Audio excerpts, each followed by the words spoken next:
tardes a todos. Ya esta mañana, bueno, Ismael agradeció a todos los participantes y quienes hacen posible este seminario, el departamento, los profesores invitados. Yo especialmente quiero agradecerle a él, que además este año ha echado más manos que las que he podido echar yo por diversos motivos, y que sin el impulso y las ganas de hacer algo diferente sería imposible estar aquí hoy. Hoy, bueno, nos va a acompañar Mario Criado.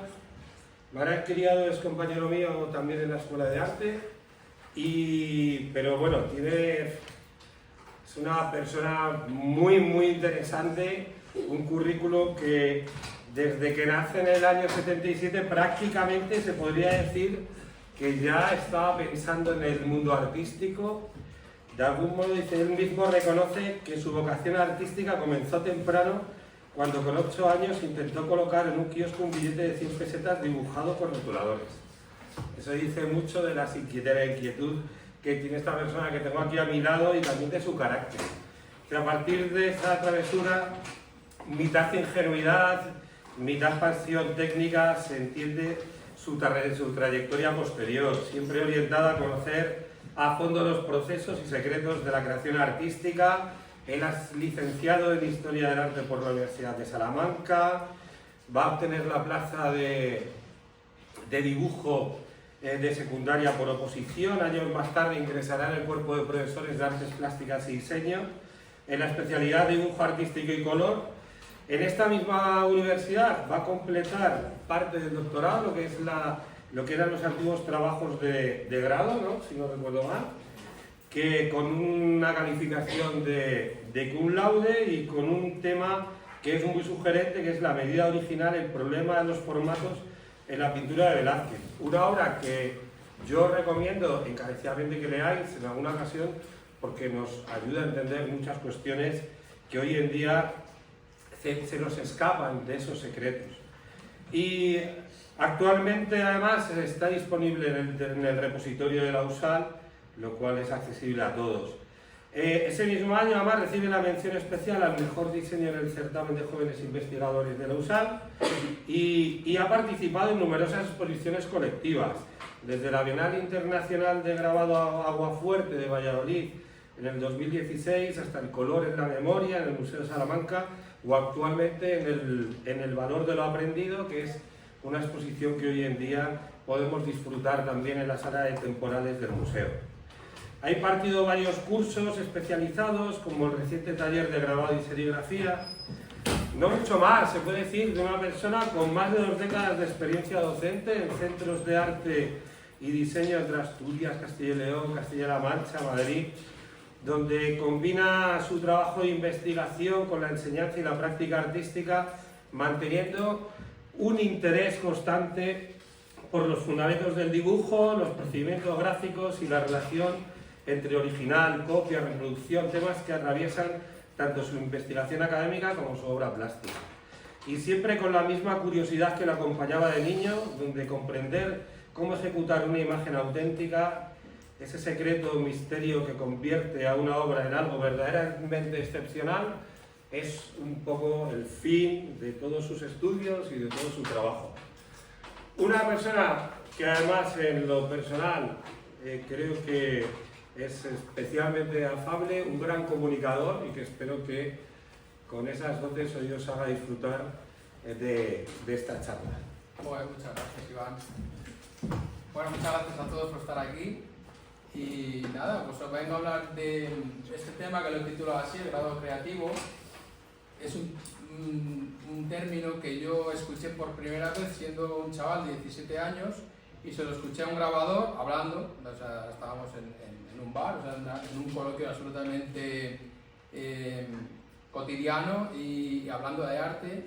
Yo me quedé embelesado y me empezó a explicar procesos de grabado. Yo no tenía ni idea entonces, ni siquiera había empezado Historia del Arte, y me habló de este concepto de grabado creativo, que ahí se me quedó, que después yo pues he recordado, ¿no? Y he alimentado y he seguido, y ahora yo creo que lo trato de transmitir a mis alumnos de la misma manera. Bueno, yo doy clases de grabado, doy clases de dibujo también, y lo que explico son técnicas y procesos, ¿vale? O sea, me lo llevo siempre al terreno práctico. A mí me gusta mucho, aunque vengo de la historia del arte, el concepto de la historia del arte experimental. O sea, es intentar comprender los procesos, los procedimientos de pintura, de dibujo y saber cómo se hace. Bien, el tema del grabado, que sé que en historia del arte este plan no se da hasta cuarto, supongo que tendréis por lo menos un panorama general, a lo mejor no en profundidad, pero sí general, de cuáles son las técnicas fundamentales y los estilos. Se puede resumir muy rápidamente cuando hablamos de grabado. Seguramente todos tengáis en mente, si yo hablo de grabado, ¿no? De autores, enseguida se os va a la mente a Goya, a Rembrandt, a Durero, ¿no? Los grandes maestros del grabado. Estamos pensando siempre en estampas. Bien, en realidad el grabado empieza, por lo menos, la obra gráfica, lo que denominamos obra gráfica, es decir, hay una matriz, hay un dibujo que está grabado en una matriz y que se puede reproducir en un soporte más ligero, que actualmente es el papel, pero en principio fue el papiro y fue el pergamino, y anteriormente fue la cerámica, y empezaríamos en Mesopotamia, ¿vale? Los cilindros de Mesopotamia, que son, bueno, aquí se ve un trocito del cilindro, del original, y eso ya sería una reproducción. Voy a hacer una historia súper rápida de grabado, se puede resumir en 2 minutos, para luego centrarme en lo que verdaderamente me interesa, que es el tema del grabado creativo, ¿no? Esto es Mesopotamia, ¿vale? Los primeros grabados, los primeros que tenemos son de esta época, grabados de reproducción estoy hablando, ¿vale? Y una de las técnicas primeras que se utilizan ya sobre papel y sobre pergaminos, la xilografía. En Europa los primeros ejemplos que tenemos son estos. Esto es una bula papal. Las bulas papales en principio eran grabados que eran así, era un sello de plomo como troquelado, que se ataba al documento escrito, y a partir del siglo XIII aproximadamente ya se empieza a estampar, es decir, a entintar y a estampar directamente en el papel. Esto es uno de los primeros ejemplos que tenemos.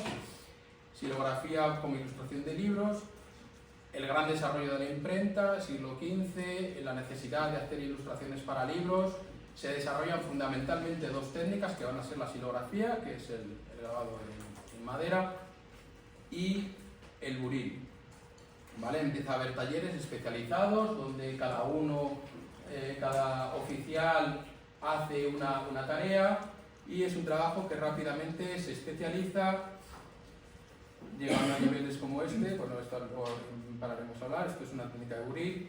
Veis que esto es un tamaño, para que me entendáis, esta es la melancolía de Durero, es un tamaño aproximadamente de un folio, lo estoy viendo aquí ampliado, todavía no veis el detalle, ¿vale? La técnica de buril es la que se impone de ilustraciones de detalle, y la técnica de la xilografía para ilustraciones, digamos, más sencillas, como puede ser una letra capital o un adorno. Esto, digamos, es uno de los cúlmenes del grabado, siglo XVII, es un grabado francés, no sé si lo conocéis, es una representación de Cristo que está hecho con una sola línea. Empieza en la nariz, empieza en la línea. Esto está hecho sobre una plancha de cobre con un buril, que es este instrumento, para que veáis la dificultad. El buril es como si una gubia, un arado, es como un arado, pequeñito, ¿vale? Esto se agarra así de mango de champiñón y se va apretando sobre la matriz. Imaginaos una matriz de cobre. Esto es no lo voy a hacer, ¿vale? Pero para que veáis la dificultad, es que empieza haciendo la línea, ¿vale? Clava el buril y va girando la matriz hasta conseguir, jugando con el ancho y la profundidad de la línea, consigue este autor hacer esta imagen. ¿Qué quiero decir con esto? Quiero decir que el grabado enseguida encuentra un nivel técnico muy importante y absolutamente desarrollado en el siglo XVII. ¿Vale? A partir de aquí es que no se puede hacer mejor. Es decir, y es un autor desconocido. ¿Vale? Ahora voy a hablar del otro aspecto, porque quiero diferenciar 2 conceptos. Uno es el grabado, digamos, editorial, industrial, que está perfectamente mecanizado y en el que hay gente que trabaja, ¿no? Y que cada uno hace su labor, y por otra parte va a estar el grabado de los artistas.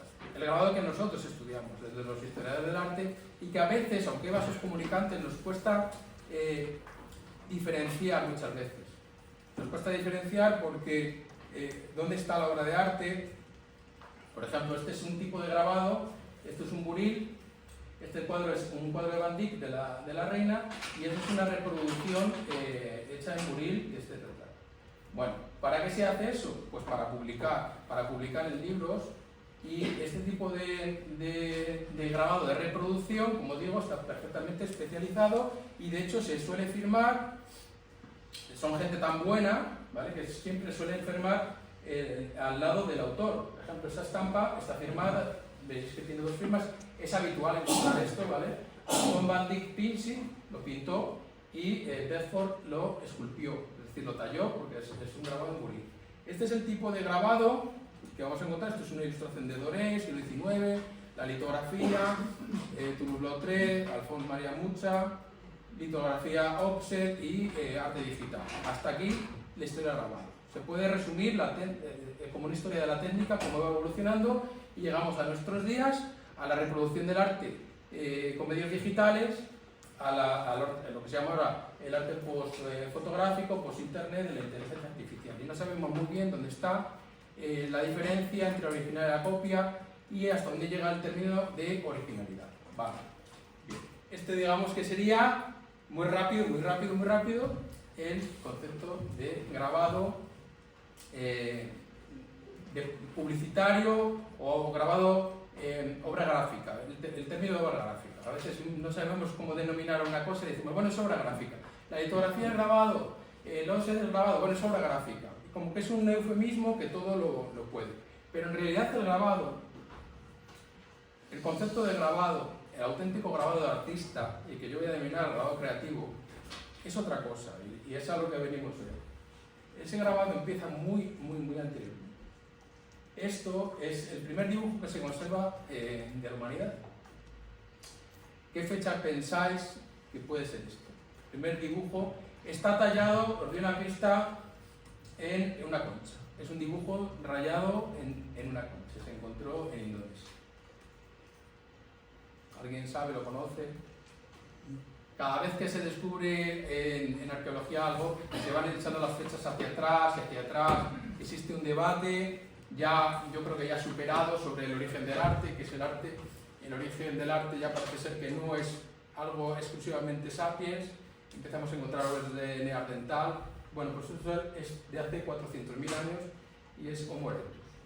Los primeros dibujos, y no es una rayadura accidental, es un dibujo intencionado, no sabemos con qué intención, pero desde luego es un dibujo intencionado. Si es una concha, es un adorno, seguramente no tenga más que una utilidad decorativa, lo que de hecho denomino grabado dentro de todas las categorías del grabado, decorativo, publicitario. Pues este sería un poco grabado de postureo. Puede ser grabado que va a servir para diferenciar un estatus social, ¿no? Para diferenciar una diferenciación de clanes que sigue existiendo hoy, ¿no? No solo el grabado, en todo el ajuar, ¿no? En la ropa que utilizamos, estas cosas. Bueno, ese tipo de grabado en joyas o tatuajes, por ejemplo, durante toda la prehistoria existe y en las culturas primitivas actuales también. ¿Vale? Bueno, dando un gran salto, esto sí que ya es de lo primero que cuando empezamos la carrera nos explican, los grabados que se hacen en el Paleolítico. Todo el arte paleolítico está lleno de dibujos grabados en huesos, en rocas, en piedras, en cuevas. Bueno, entendemos que tuvo que haber muchísimo más, o sea, tuvo que haber dibujos, pinturas por todos lados. Yo me imagino, veo un poco las obras de Ibarrola, el Bosque Encantado de Ibarrola, y a mí me parece que eso tiene que ver mucho con lo que debió ser el Paleolítico. Lo que pasa es que conocemos lo que quedó oculto en cuevas y lo que quedó grabado. ¿Por qué se graba? ¿Por qué se graba un dibujo en una piedra? Y si lo veis, determinados tipos de dibujo, no cualquier cosa. Esto está hecho en hueso,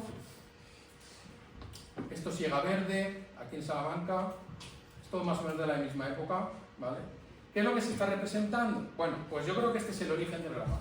El auténtico grabado creativo nace de la necesidad de dejar inscrito un dibujo, dejar inscrito el aquí y el ahora, y dejar escrito un tema, un sentimiento.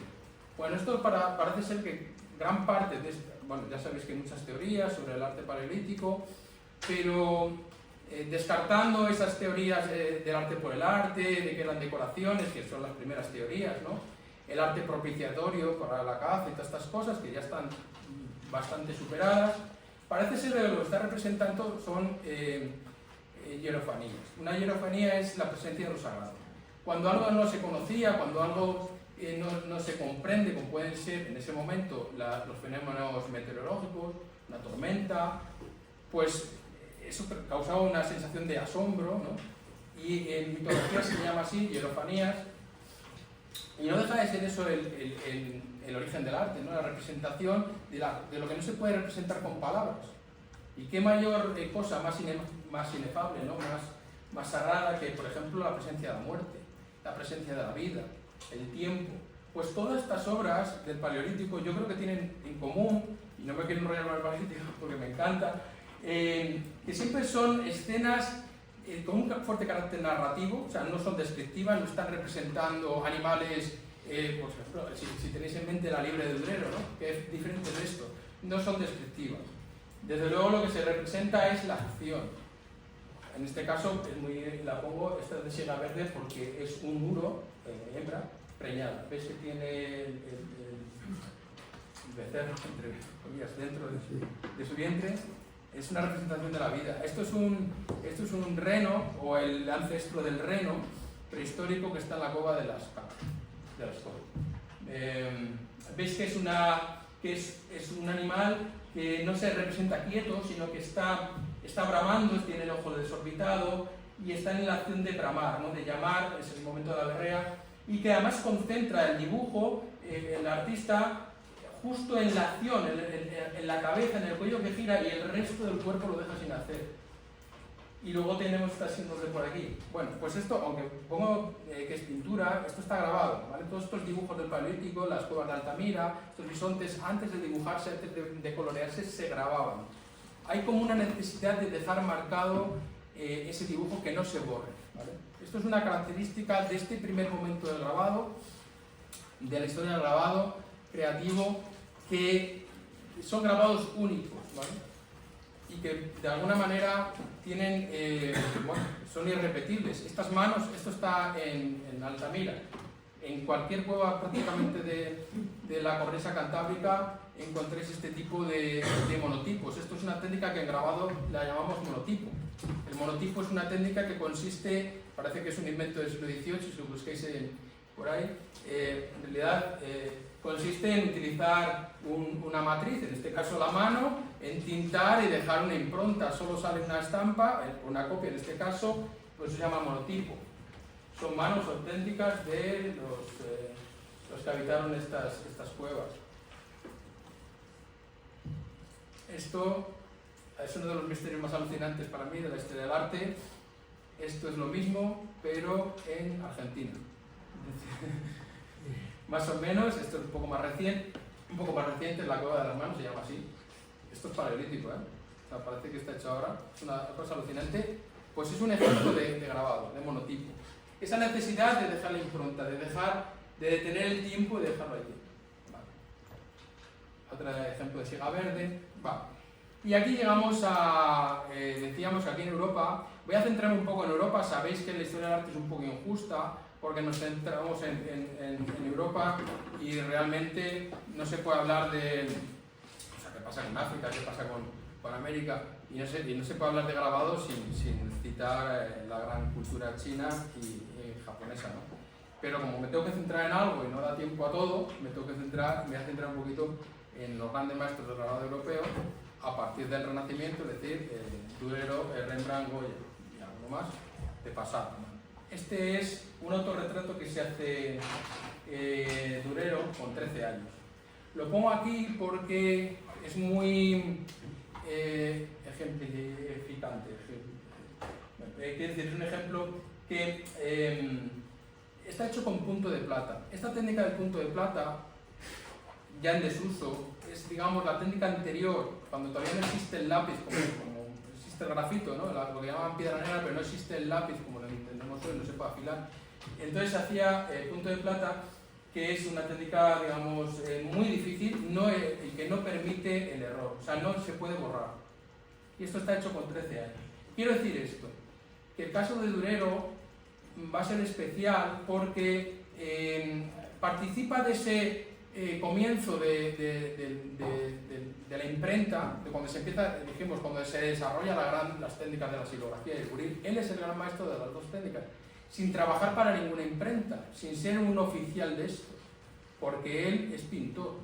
Y aquí es una de las grandes, una de las diferencias que voy a citar respecto a los oficiales o maestros grabadores que trabajan en un taller o una imprenta. Sabéis que hasta el siglo XVIII, prácticamente XIX, con la creación de las academias, el aprendizaje de los oficios era entrando de niño en un taller, me da igual el oficio que fuera, no solo los oficios artísticos. Entonces, quiero decir que un artista como Durero, que quiere ser pintor, empieza con su maestro y aprende pintura. Llega un momento, y esto va a ser igual con los demás artistas, ¿vale? Me hace entrar en este tema de cómo se lo van a montar estos artistas para hacer grabado sin haber aprendido grabado, o habiendo tenido muy poquitas clases de grabado. Tener en cuenta que el buril, os he puesto antes el ejemplo del Cristo, es una técnica que exige años de aprendizaje. Es muy difícil el buril, tampoco permite corrección, y es como aprender, yo siempre lo comparo con aprender a tocar el violín.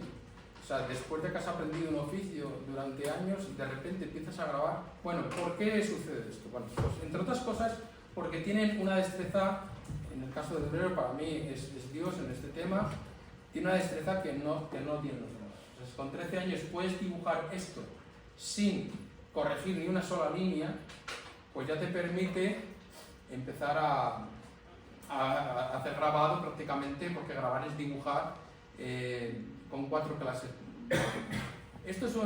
Voy a poner una de las características del grado creativo y que se diferencia de las demás, del grabado, digamos, editorial, es que esto es la lleva de Durero, que está en el grado, es que son obras siempre originales, no reproducen obras que existen. Ya hemos puesto el ejemplo antes de Van Dyck, por ejemplo, una reproducción de un cuadro de Van Dyck. Cuando Durero empieza a hacer grabado, o cuando Rembrandt empieza a hacer grabado, no reproducen obras de las que han pintado, ¿vale? O sea, ellos tienen una obra gráfica que va a ser independiente de su obra pictórica, igual que cuando dibujan. Esas son obras absolutamente autónomas, ¿vale?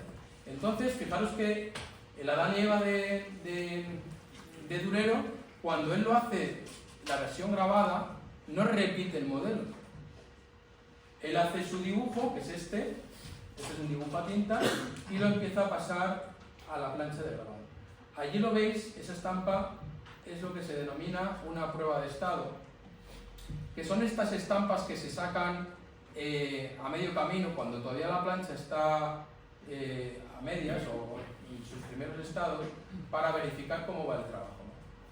Os voy a hablar un poco también de estos procesos, cuando poníamos al principio, principios y procesos. Bueno, uno de los principios es el principio de originalidad, el principio de que es único y el principio de que nunca repiten, no reproducen, no hay una imagen, no sabe cuál es el resultado final, quiero decir. Dice que cuando un burilista profesional le dan un cuadro para que lo reproduzca, sabe perfectamente cuál es el final, sabe que tiene que llegar ahí.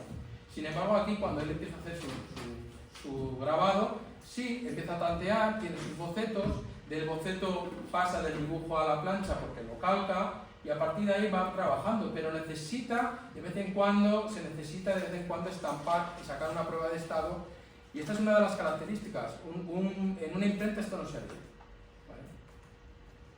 Y otra de las curiosidades o de las características que van a tener este tipo de grabados de artistas es que se van a firmar, y se van a firmar siempre dentro de lo que denominamos la huella.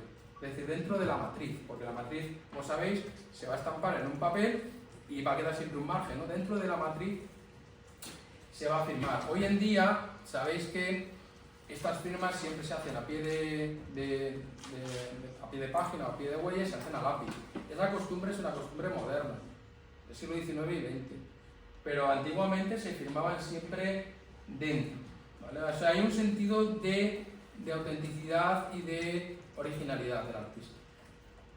Es un poco lo de las manos deberíamos de poner. Vale. Este es el ejemplo de la cartela que hay en la Adán y Eva. Es una curiosidad que sepáis.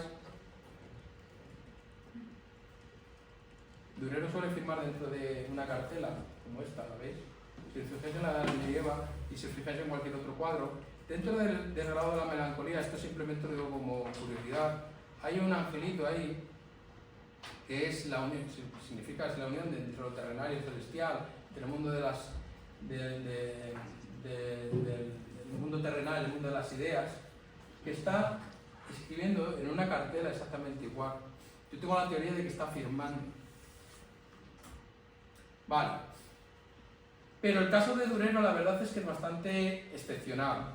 Hay que decir que Durero es hijo de orfebre y está relacionado desde el principio, desde su niñez, con el tema del buril. O sea, que conoce estas herramientas.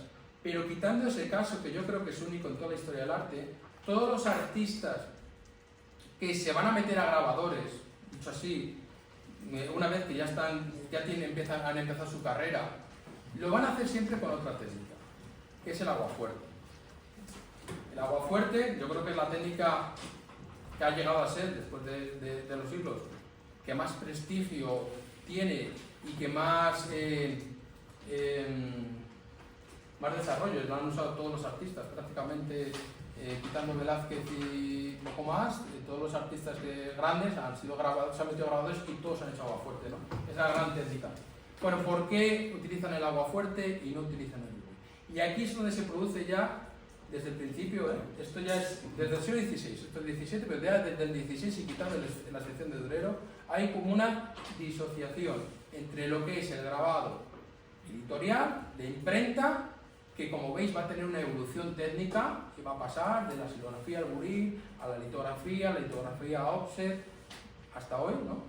Y sin embargo los artistas se quedan en eso, en la punta seca, ahora explico, en el aguafuerte, y es como un paso atrás. Porque hay que decir que todas estas técnicas, según van evolucionando en el mundo industrial, se van derogando. Es decir, ya no se hace litografía sobre piedra, nadie lo hace en una imprenta, ya casi nadie hace, yo qué sé, cualquier xilografía, por supuesto. Sin embargo, los artistas vuelven una y otra vez a esas técnicas. ¿Y este es por qué? Bueno, la primera, este es un ejemplo de un autorretrato de Van Dyck. Van Dyck es discípulo de Rubens, es coetáneo de Velázquez, ¿sabéis? Bueno, él hace grabados. Una de las obras más famosas es la iconografía, que es un libro que edita con retratos y él se autorretrata. Vale. Aquí lo que veis es una prueba de estado, la primera prueba de estado, es decir, cuando la matriz, en realidad es el mismo grabado, ¿eh? Esta es la primera estampa, cuando todavía solo ha hecho la cabeza, y luego está la estampa acabada, ya con todas las letras y con todo, ¿no? Esta sería la portada, por cierto, igual que la de los caprichos de Goya, que el primer capricho es este famoso con el sombrero, él así de perfil, ¿no? Abre, digamos, la serie.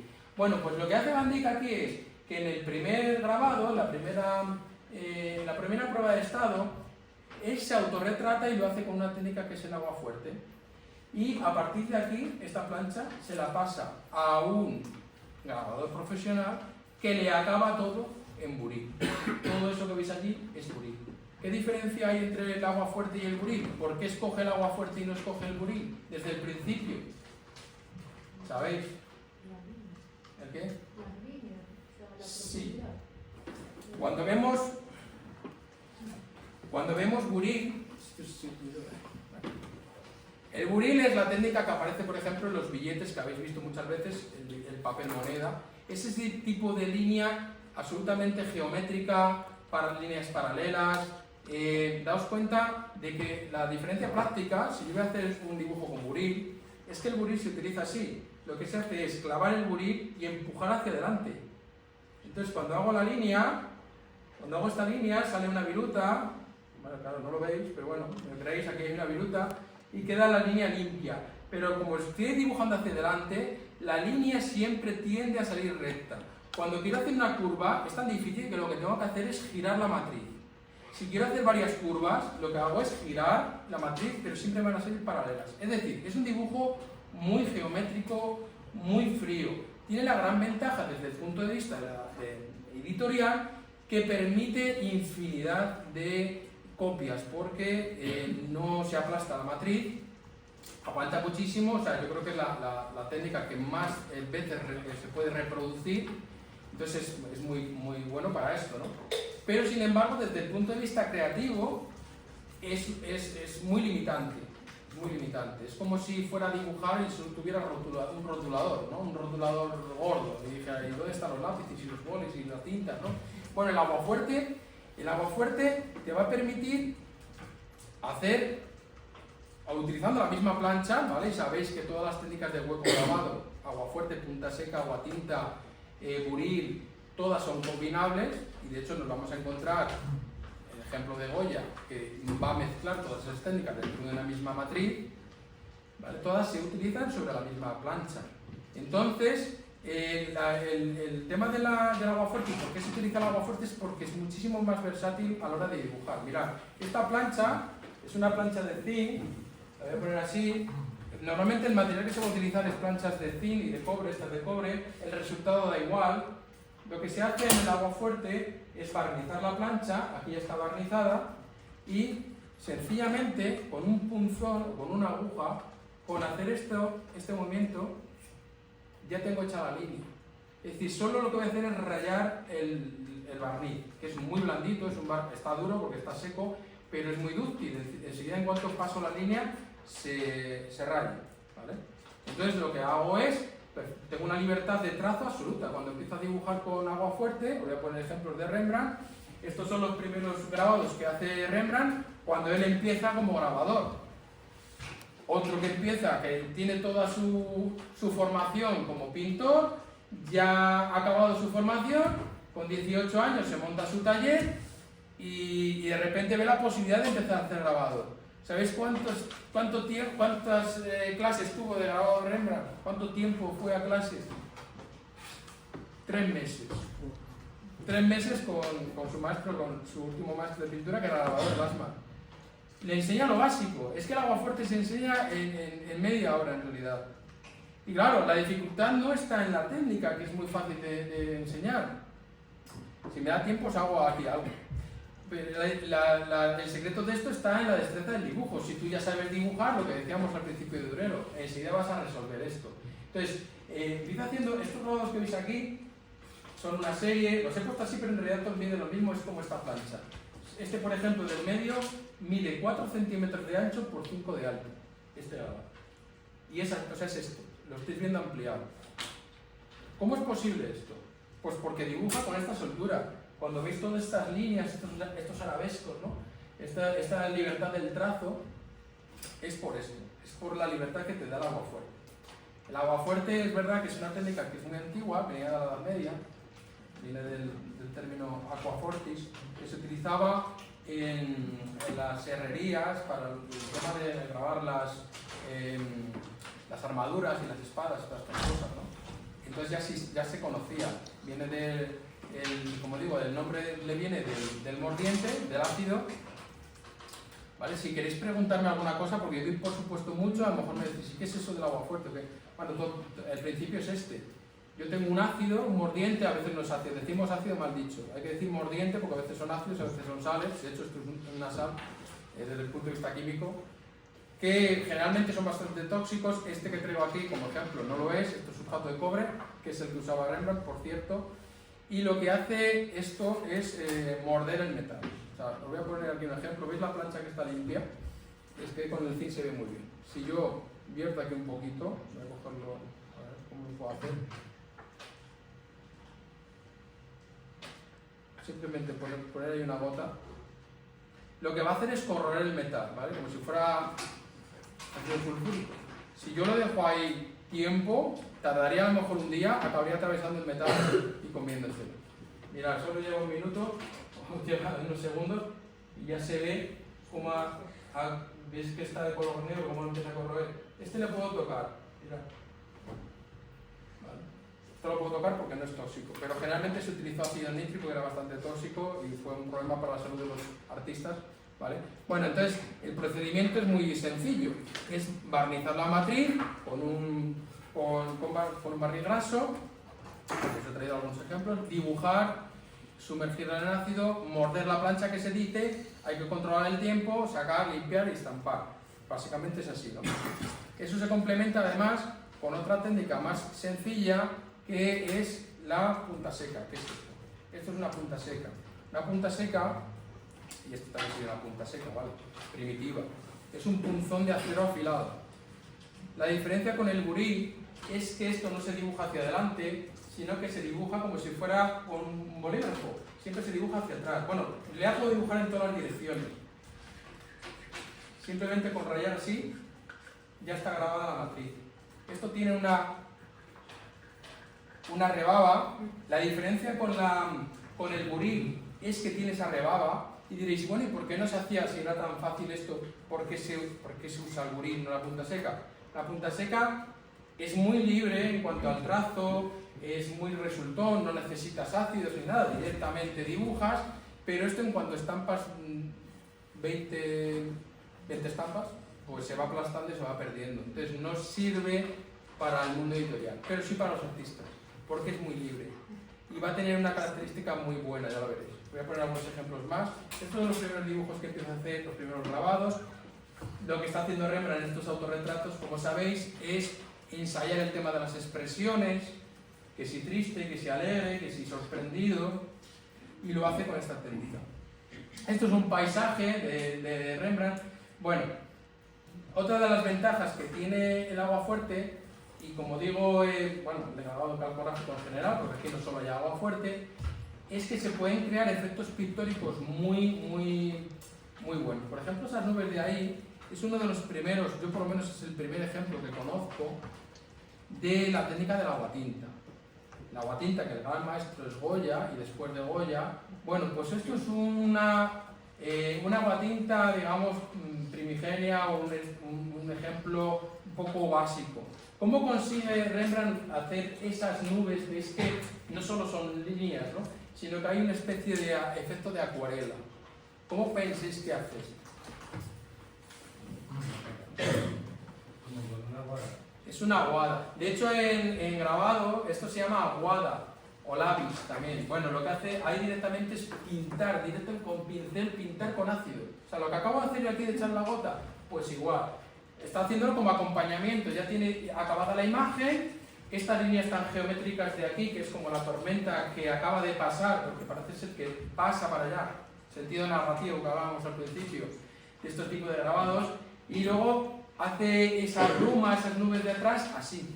Parece que es una especie de acuarela. Eso no te lo da el burí, ¿vale? Y en este momento que hace Rembrandt esto, que es 1630, 1640, es esta década, el aguafuerte estaba absolutamente ya derogado. O sea, el aguafuerte, que era una técnica que venía de la Edad Media, que se había ensayado en el siglo XVI, en la imprenta no se utilizaba, es rarísimo encontrar ilustraciones con aguafuerte, siempre son silografías, siempre son burí.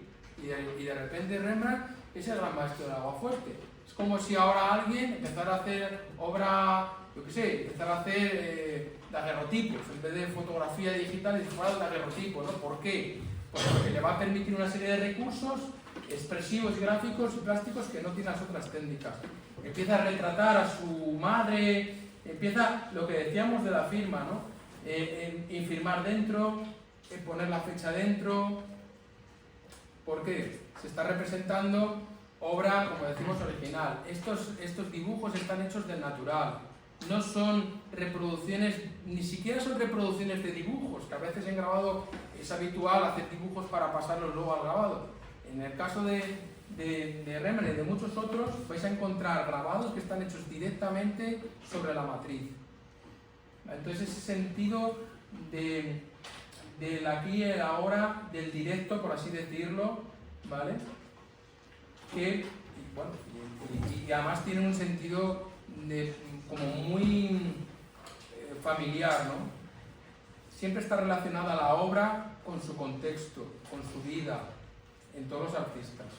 Esto es una prueba de estado de grado de Rembrandt en el que se representa al artista y el modelo. O sea que él aquí se está autorretratando como grabador. Hasta aquí, por cierto, es una punta seca. Hasta aquí, por cierto, este primer dibujo que ha hecho, quitando el sombreado, que es Aguafuerte, el primer dibujo, cómo está esbozada la figura, el mismo y el taller, está hecho directamente así. O sea, está cogido la matriz, el modelo, y está dibujado como la una punta seca. Esto es el concepto de grabado creativo. Un dibujo directo.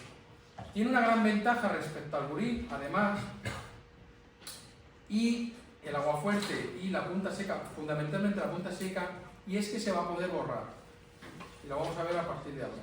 ¿Cómo se borran estas líneas? ¿Cómo se pueden borrar? Que ya están grabadas. Que no las veis por aquí, pero si yo rasco así,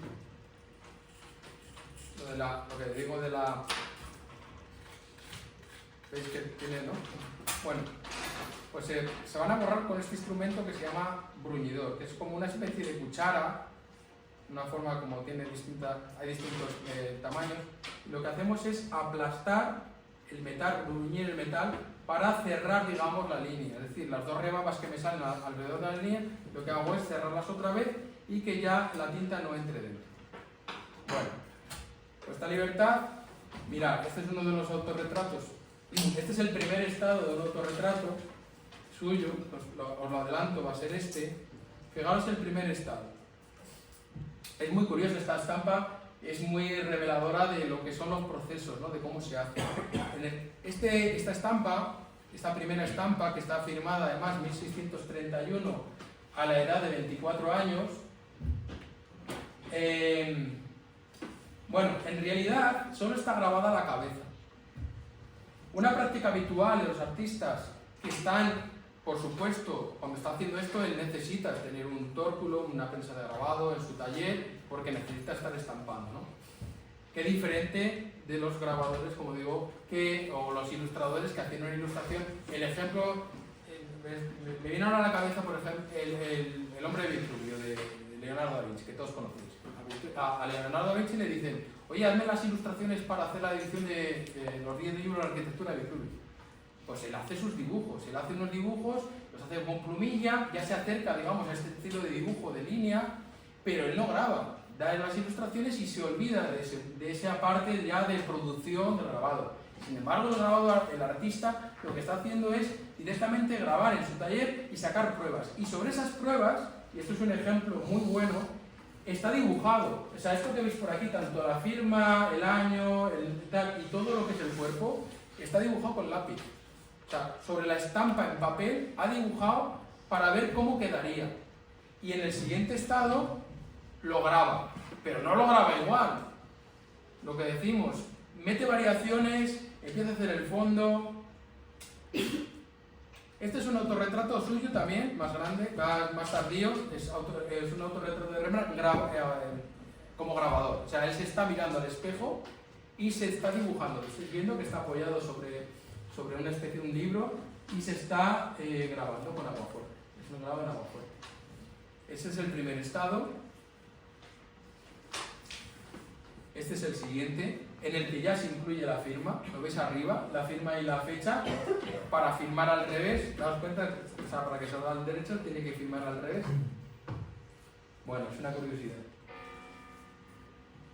Siguiente estado, a veces de un estado a otro veis que hay una mínima variación, que a veces es sencillamente la mirada. A veces veis que cambia de color.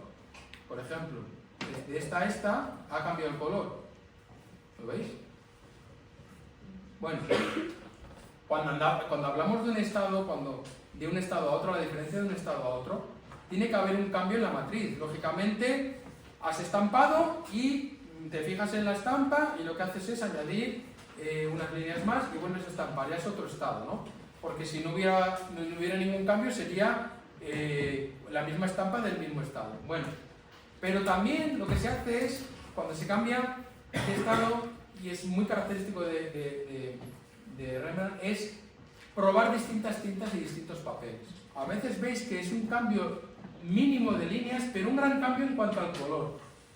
Y es porque está cambiando el papel. O sea, está estampando sobre un papel diferente o sobre una tinta diferente. Porque está probando eso también. No solo es, en el tema del grabado creativo, no solo es la creación de la matriz. Es muy importante el tema del estampado. ¿Vale? Nosotros tenemos en la Escuela de Arte una asignatura de grabado que se llama Técnicas de grabado y estampación. Es tan importante el saber estampar como el saber grabar. Y de hecho es muy difícil, a veces más difícil estampar bien que grabar bien. Esto lo digo yo muchas veces. Y además lanzo siempre la pregunta. ¿Os vais a preguntar en algún momento, como historiadores del arte, dónde está la obra de arte? ¿En la matriz o en la estampa? Y esta pregunta la dejo ahí. Si queréis al final la debatimos. Y os digo lo que me dijo a mí la conservadora del Rijksmuseum, que a mí me pareció como... Yo le hice esa pregunta. Era una pregunta que yo me hacía siempre. Y yo tenía mi respuesta. Y yo le hice esa pregunta y me respondió con una claridad tan... Se me dejó pasmado y no me lo esperaba. Al final os lo cuento. ¿Vale? Bueno, estos son distintos estados. Veis que no siempre es un paso adelante. Bueno, siempre es un paso adelante, pero quiero decir que el grabado creativo, el aguafuerte y la punta seca admiten corrección. Y esto es una característica solo de los artistas. ¿Vale? Si veis entre el anterior y este, veis que va de oscuro a claro. No solo es porque esté borrando líneas, que está borrando líneas, sino porque juega con el estampado, ¿vale? Lo que digo. Cuando se estampa, se puede dejar más o menos entintado. Y hay un efecto, muy Rembrandt, de hecho, pero no solo suyo, que se llama el entrapado. El entrapado es dejar la marca del trapo de la tarlatana en la tinta. Traigo aquí, no me da tiempo a hacer eso, pero por lo menos que lo veáis, ¿no? Cuando hablamos de la tarlatana, es esto. Es esta tela, que es como muy áspera, es algodón con mucho apresto, y esto me va a servir para, una vez que entinto la plancha, frotar la plancha con esta tela, y lo que hago es quitar toda la línea, toda la tinta superficial y que quede solo la tinta dentro del dibujo, ¿no? Dentro de las tallas. Cuando yo estoy limpiando la matriz, puedo dejar más o menos tinta. ¿Cuándo paro de limpiar? Claro, esa es una pregunta que de estampador. ¿De cuándo parar de limpiar? Pues si limpio mucho me queda muy clara, si limpio poco me queda muy oscura. Bueno, pues ese punto es importante. Estas pruebas de estado sirven para ajustar la presión del tórculo, para saber la densidad de la tinta, para saber cuánto tengo que limpiar, todas estas cosas, ¿no? Bueno, pues a veces se deja a propósito la matriz más entintada y se hace una estampa muy oscura. En este momento, un autor como es él, ¿no? de carácter penegrista, pues le va a gustar estos fuertes contrastes, ¿no? de claro oscuro. Por ejemplo, aquí se ve muy bien, esta es una prueba de estado en el que la circuncisión de Cristo, en el que hay un truco de estampado muy suyo, pero para que veáis a qué me refiero, con que es muy creativa la parte también del estampado, y que consiste en, una vez que está la plancha entintada, limpiar una zona más que otra. Si os fijáis, esta parte del centro, lo que ha hecho es limpiar más, ¿vale? Dejándolo el resto como velado. Esto son pruebas de estado, lo que estoy enseñando, que están hechas por el propio autor. Por supuesto, todos estos grabados vais a encontrar ediciones posteriores, porque todos los grabados se han seguido estampando. Y vais a encontrar cuántas melancolías de Durero puede haber ahora por el mundo. Que eso es otra labor de los historiadores, ¿no? Catalogar todo eso. Pues hay muchas, pues habrá a lo mejor 500, no lo sé, pero seguro que están todas catalogadas. No todas tienen el mismo valor.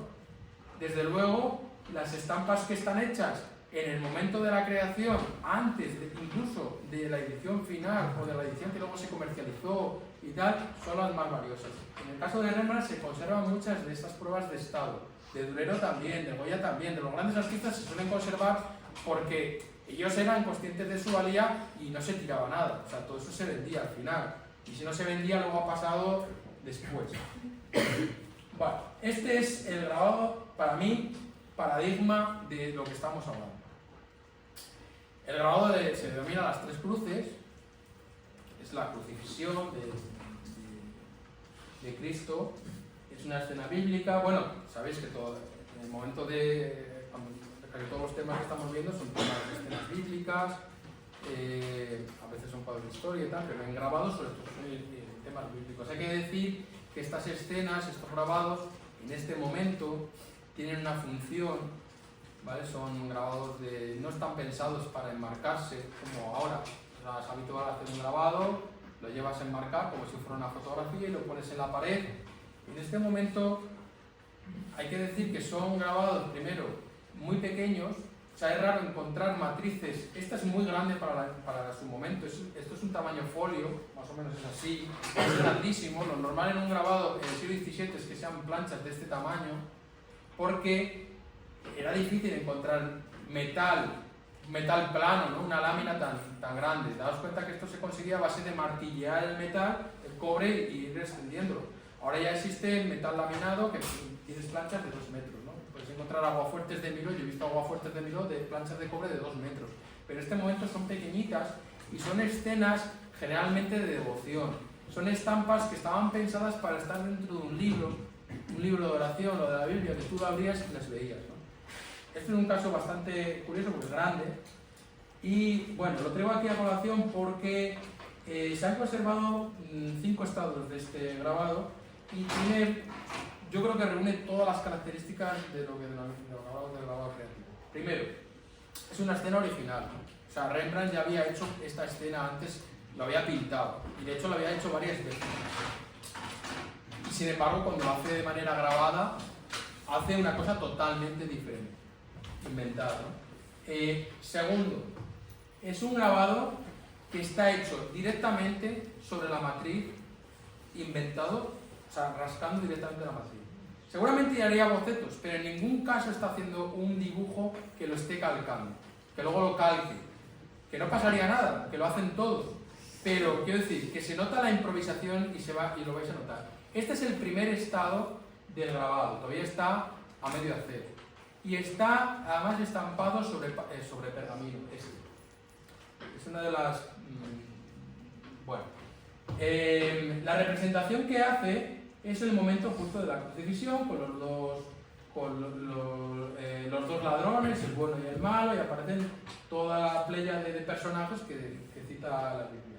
Hay que decir que esta escena la narran los distintos evangelistas y cada uno la cuenta de una manera. Esta es la de San Mateo.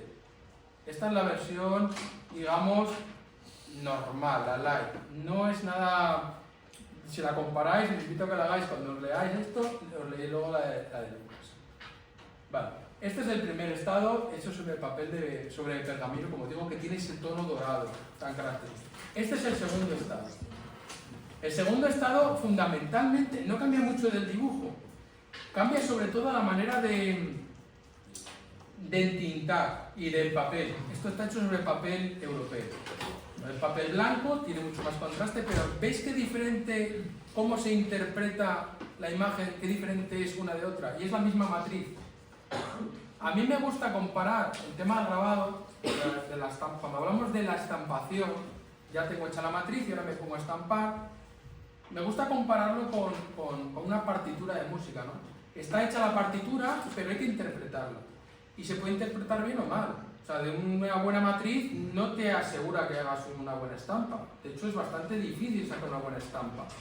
Y se conocen ejemplos de muchos artistas que realmente luego no sabían estampar y tenían que tener su grabador o su estampador profesional de confianza que le hacía estas cosas. O sea, Picasso tenía, Lucian Freud, Chagall, yo qué sé, Miquel Barceló actualmente, y son gente que se reconoce quiénes son, ¿no? O sea, que se les agradece y son públicos y son gente muy buena. E incluso algunos han llegado a firmar estampas. En el caso de Rembrandt es él. O sea, él está en su taller y está haciendo y está experimentando con esto, ¿no? Con el estampado. Fijaros qué cambio tan radical, ¿no? De ese estado a este. Este es otro. ¿Veis que también vuelve a cambiar la iluminación? ¿Qué pasa? ¿Que estas líneas de aquí, esta zona tan oscura, la ha borrado? No, no la ha borrado. Esas líneas que aquí se ven perfectamente separadas del fondo, en el anterior sencillamente estaban más entrapadas. O sea, ha dejado tinta. Aquí la ha limpiado más. Está probando. Pero es otro estado, ¿eh? O sea que si empezamos a analizar seguramente en detalle, veríamos que ha cambiado líneas. Aquí en este estado ya firma la estampa. Esto es muy revelador. 1653. Ya está la estampa acabada. Se supone que esta es la que ya manda la imprenta y le dice, venga, me haces 200 y las voy a vender. Y esta es la buena. Yo te doy la estampa para que me la hagas como esta, con este papel, con esta tinta, exactamente así. Y el editor, que sabe cómo lo hace, lo haría. Bueno, pues ¿os queréis creer que esta estampa, esta matriz, claro, él se queda la matriz, la está retocando durante 10 años después? Ya podría haberse olvidado. El quinto estado, estos son otros estados, es este. Fijaros, de este estado a este estado. Es el mismo grabador. Este es como está ahora. Esto ya es 1663, 10 años después. ¿Por qué cambia todos estos personajes? ¿Vale? Fijaros, por ejemplo, en el caballo. Se supone que el caballo es Poncio Pilato. El caballo que está mirando para allá, de repente, está mirando para el otro lado. Es verdad que he dicho, en Punta Seca y en Aguafuerte se puede borrar, pero los que hacen grabados saben la dificultad de borrar una línea.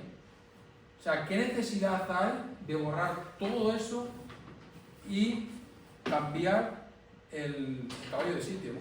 O este otro caballo que está aquí rampante. Vale, ¿qué sucede aquí? Y esto es teoría mía. Hay una clara conexión de su obra, no solo en este grabado, de toda su obra pictórica, ¿no? Y sus dibujos. Se puede conocer la obra del artista, la vida del artista a través de su obra. En 1663 muere ya su segunda mujer. O sea, se había muerto su primera mujer, se le habían muerto 4 hijos, ya parecía que estaba remontando cuando hace la primera versión, pero llegando a este momento, justo es el año en que muere su segunda y última mujer, y poco después muere su hijo, su otro hijo, ya se queda solo y es cuando la ruina absoluta. O sea, creo que hay una conexión muy importante entre su vida y su obra. Y además hay otra diferencia, ¿no? Formalmente veis que no son este cambio de personajes, que algunos los tapa. Lo que está haciendo es enfatizar con el dibujo, con los recursos del dibujo, determinados aspectos de la imagen. Lo que está haciendo es enfatizar, dramatizar el momento que está representando. Que ya no es el San Mateo, que dije San Mateo, sino que es el Evangelio. Y además está adelantando la escena 6 horas en el tiempo. Cuando narran la Biblia, cuando narra esta escena, dice que Cristo permanece crucificado en la hora sexta, creo que dice la hora sexta, y muere en la hora 6 horas. Y justo cuando narra la muerte de Cristo, justo el momento antes, previo, dice, narra así, que el cielo se rasgó, se hizo de noche, ¿vale? Y Cristo gritó, en tus manos entrego mi espíritu, y murió. Y ese es el momento justo que representa la muerte. Y además lo representa que al ladrón malo, como veis, lo deja en la sombra total. Toda la gente, porque lo narra también la escena, sale corriendo despavorida, porque parece ser que hay un terremoto, dice que tembló la tierra y la gente salió corriendo. Y ese es el momento que aparecen despavoridos, el caballo rampante. Bueno, pues esto es para mí el ejemplo máximo de lo que es un grabado de este calibre, tan diferente de los grabados que habíamos visto al principio, ¿no? Esto es coetáneo al primero que puse aquellos de aquel Bandic tan bien hechito. Bueno, pues eso es lo que haría un grabador. A Rembrandt no lo habrían contratado nunca en una imprenta, está claro. Esto es un grabado creativo. Esto es otras... Bueno, pero una vez que tiene la matriz acabada, se conservan de esta matriz se conservan varias pruebas, no pruebas de estado, porque ya es el mismo estado, sino que va cambiando la manera de tintar él mismo.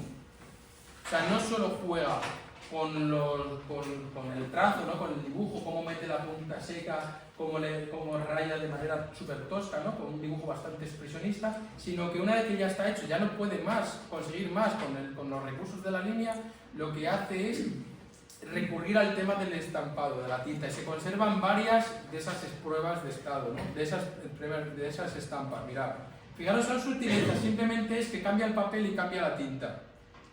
pero es la misma matriz. Algunas lo que hace es oscurecerlas más o darles más contraste. Aquí tenéis un detalle, justo el momento antes de... No, este es del primer estado, ¿vale? ¿Os acordáis que todavía el ladrón bueno, este es la del pergamino? Aquí está el Cristo todavía recién crucificado, ahí vivo. Bueno, un antecedente, el contexto histórico, ¿no? Este cuadro es un Cristo de Rubens. Sabéis que cuando Rembrandt empieza en su carrera profesional, digamos, cuando él empieza su comparación, su parangón constante era con Rubens, ¿no? Rubens era el gran maestro, al que admiraba todo el mundo, el príncipe de la pintura, el príncipe de los pintores, y él empieza, ¿no? Pero empieza primero como admirándole, pero enseguida empieza a desmarcarse, empieza a marcar un estilo. Rubens tiene un estilo como, bueno, todos conocemos, pertenece, digamos, a la religión católica.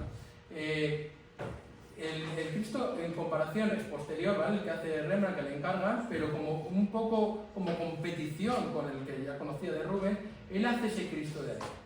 Esto es cuando es joven, ¿eh? El Rembrandt joven.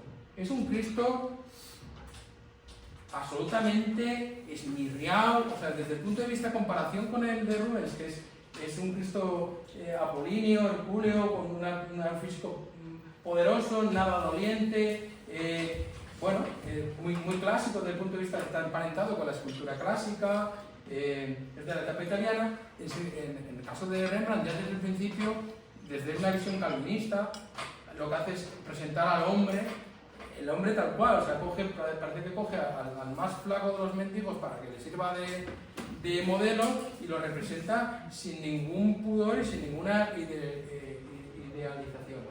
Y eso vuelve a repetirlo luego cuando hagamos otros ejemplos. Vale, por no centrarme solo en el caso de Rembrandt, el caso de Goya. El caso de Goya, muy rápido ya, estamos acabando.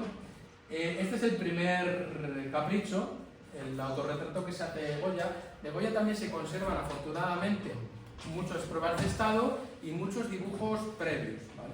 Lo habitual era hacer esto, era que el artista primero se dibujara y luego lo pasara al grabado. Además, cuando digo que lo pasara al grabado, es que se calcaba literalmente el dibujo, luego ya se grababa.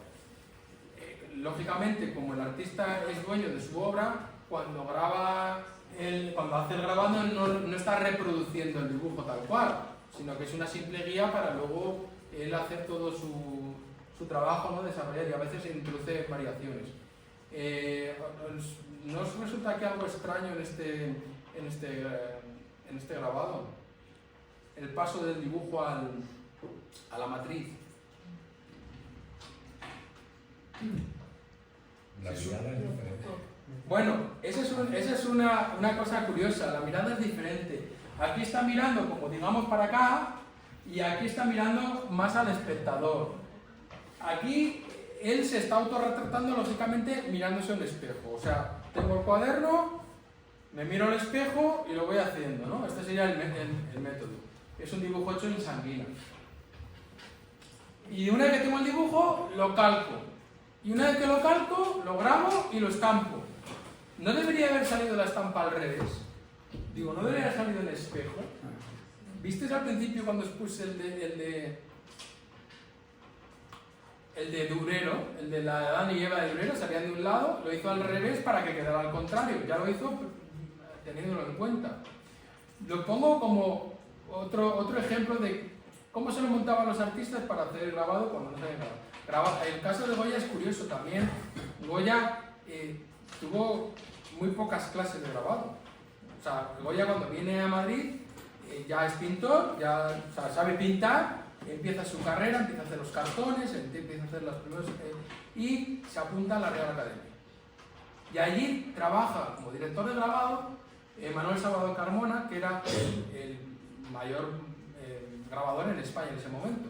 Y Salvador Carmona es burilista, o sea, trabaja con buril y también Aguafuerte.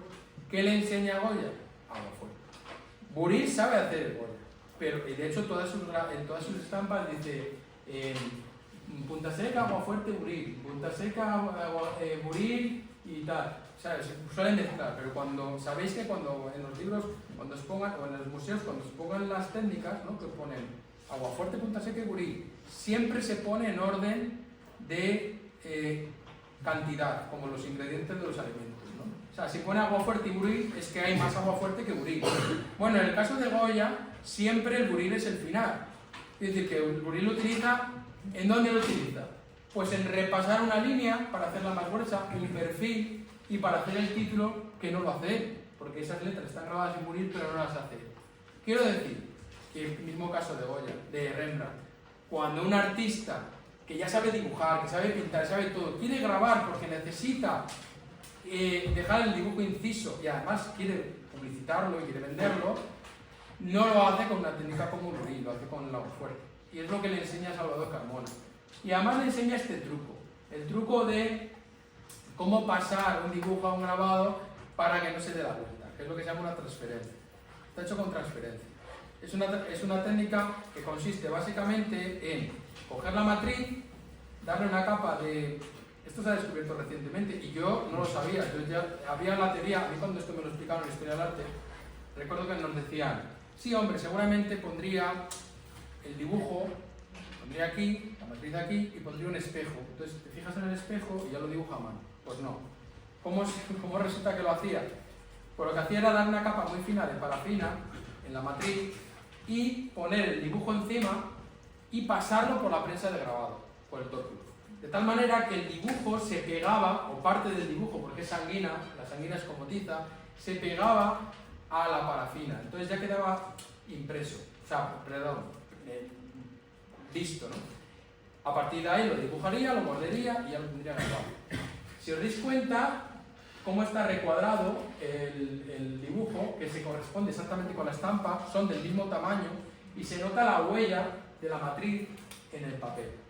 Y en todos los grabados de Goya se nota. Y no lo inventa él, ¿eh? Esto se lo enseña Salvador Carmona, que los tiene igual. Ejemplos de los desastres de la guerra, por ejemplo, que se conservan casi todos los dibujos previos y luego el grabado. Este lo he escogido como ejemplo de dibujo y grabado que no se dan la vuelta, como ejemplo de ese truco, digamos, de la transferencia, y por el título del yo lo vi. Es un poco volver a esta idea del aquí y el ahora, ¿no? Del estar ahí, necesidad de dejar por escrito, en este caso grabado, un sentimiento, ¿no? Como decíamos al principio. Cuando no se conoce algo, ese sentimiento de lo inefable, de lo que no se puede explicar, de la muerte, de la vida, del misterio, ¿no? Pues precisamente son los dibujos que se graban. No son obras menores. Esto es una obra contemporánea, bueno, casi contemporánea, esto ya es años 2000 o así, esto de Lucian Freud. Es un ejemplo de Aguafuerte, para que veáis cómo la técnica del Aguafuerte sigue estando presente y vigente. Os he puesto la estampa y ahí veis, esto es una cosa ya traída a nuestro tiempo. Lucian Freud, cuando hace grabado, igual podría haber escogido cualquier técnica de las que tenemos ahora de reproducción, que por cierto muchos artistas lo hacen, de que quieren vender una obra y lo que hacen es habitual, es hacer un dibujo, una acuarela, lo que sea, y reproducirla con medios muy sofisticados, litografía offset normalmente, o medios fotográficos, y ya está, y luego lo firmo. No quiero decir nombres porque no quiero meter con nadie, pero bueno, quiero decir que todos conocéis a artistas contemporáneos que tienen obra gráfica, pero que realmente no son grabados hechos por él, sino que son reproducciones de calidad, de dibujos o de cuadros. En el caso de Lucian Freud, a mí me parece un tío súper auténtico, porque cuando hace grabado lo hace a la antigua usanza, o sea, se coge la plancha de cobre, que la veis allí, está ahumada, sabéis que las planchas se ahumaban, os lo traigo aquí, ¿cómo andamos de tiempo? Te da. ¿Me da tiempo? ¿Os lo explico? Venga, os explico. Lo que hace es esto, no solo se inventa él, ¿eh? Esto es muy... Pues siglo XVI. Lo que hacían era esto. Mira, voy a hacer todo el proceso. Venga, me da tiempo. Mirad. De Lucian Freire se dice que es un poco como el último mohicano, ¿no?, de los artistas clásicos. Es como un artista, es muy de esta tradición que estamos hablando. O sea, no solo utiliza la misma técnica del aguafuerte y de la punta seca que han utilizado los demás, y como digo, estoy simplemente citando algunos. Podría citar a Picasso, a Chagall, a Miró, yo qué sé. Sí, cualquier artista así importante lo ha hecho. Utiliza esas técnicas, pero además las utiliza a la antigua usanza. El procedimiento es tal cual se utilizaba en el siglo XVI, aunque en grande. Lo que se hace es coger la matriz, ¿veis? Y lo que hacemos es, lo voy a hacer aquí, voy a hacer sobre mi propio cuaderno. Para no. Esto lo traía por si acaso, pero no me puedo resistir. Lo que se hace es calentar la matriz, no se calienta mucho. Yo me imagino a Rembrandt haciendo esto con una vela, ¿vale? O sea, no con esto, calentando la matriz por debajo. Una vez que está caliente, y ya veis que es, ahora casi la podría tocar, este es el barniz que se va a utilizar.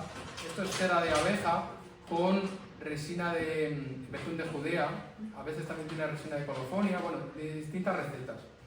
Como está caliente, esto se derrite.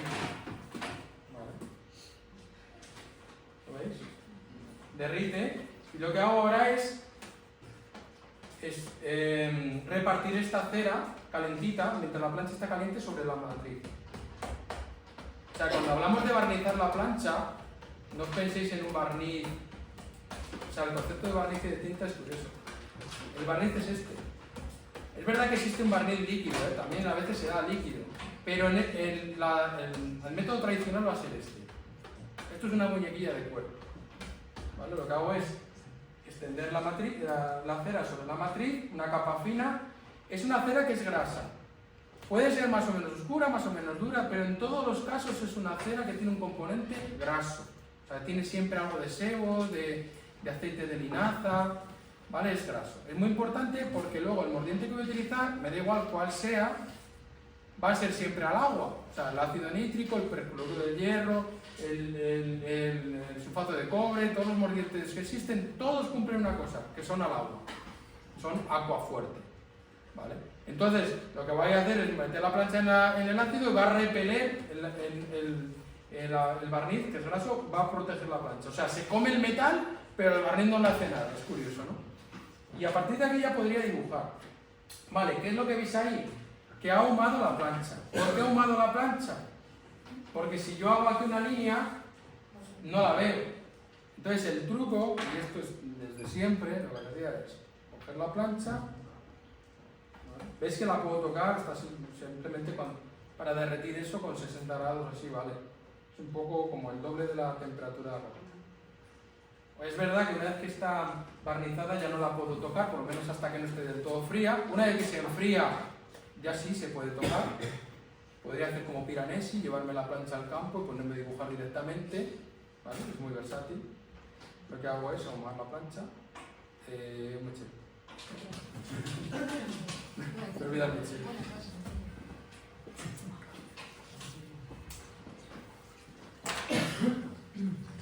¿Vale? Lo que se hace es así. Este procedimiento es de Edad Media, cuando se hacían lo de las corazas y las espadas y tal, era tal cual. Se recubría con una especie de barniz cera, se ahumaba, sencillamente para oscurecerla.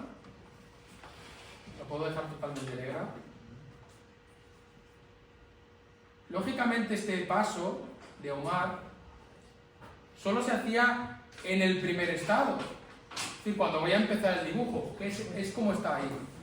Ahora ahí está la matriz, además en el caballete, ha dibujado el perro ya. Está en el momento justo que ha dibujado, no lo ha mordido. Le sacaron la foto, afortunadamente. Pero si yo quisiera, bueno, ahora según la tengo así, ahora esto se enfría, ahora está brillante porque está medio derretida, y en cuanto se enfría ya puedo empezar a dibujar. Bueno, el aguafuerte. Como decíamos directamente, no sé si se va a ver,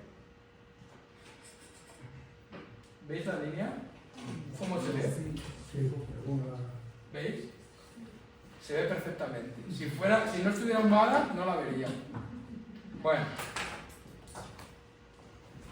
Bueno, pues eso es lo que estáis viendo ahí.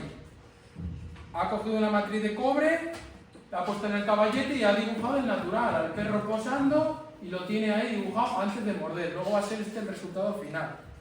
Vale. ¿Cómo se pasa del dibujo al grabado, ya que estoy con esto?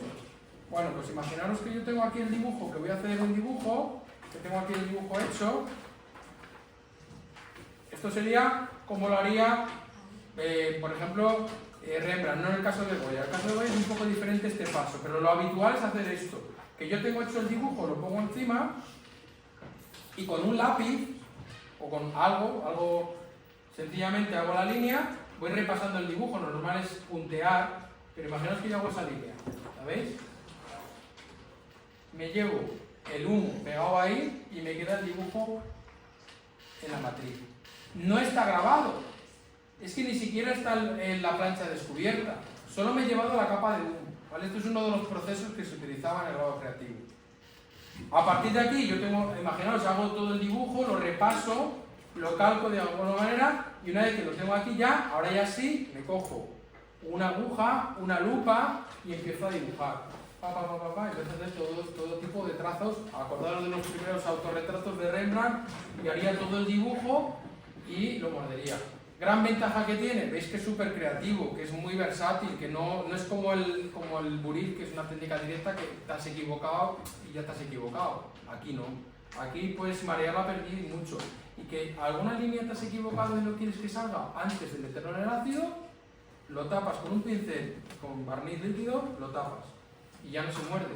Es decir, que hasta que no está absolutamente verificado que el dibujo está bien, no lo meto en el ácido. Y ya una vez que ya está bien, que sería ese paso, es cuando lo muerdo y hago la primera mordida del primer estado. Se puede hacer todo el dibujo, todo el grabado de una sentada, o se puede hacer como hacía Rembrandt, de 1, 2, 3, 11 estados. ¿Vale? Una de las características del grabado creativo va a ser esta: la cantidad de estados que hay, la cantidad de rectificaciones que hay. Lógicamente, en los siguientes estados, si quiero repetir este proceso, es decir, una vez que se ha mordido, se limpia todo, se tinta, se estampa, ¿no? Si vuelvo otra vez, que quiero hacer más, que quiero añadir más, la capa que se dé tiene que ser transparente. O sea, tiene que ser un barniz clarito, ¿no? Sin ahumar, para que se vea el dibujo debajo, lo que está grabado. Y lo que hago es añadir líneas. Y cuando vuelva a morder, pues tendré que controlar que los tiempos sean iguales, ¿vale? Bueno, pues esto era... Pensé que no lo hacía, pero veo por si acaso. Bueno, algún ejemplo más, iba a hablar más de esto, pero... Y no he hablado de Okusai, ni del ukiyo-e, pero lo que he dicho de estos se puede extrapolar. Está aquí. Bueno, estos son silografías, ¿no? Sí, esto es silografía. Ahora pasamos al turno de preguntas. Si me preguntáis por Okusai, pues hablamos de Okusai. Y seguimos. Pero muy bien.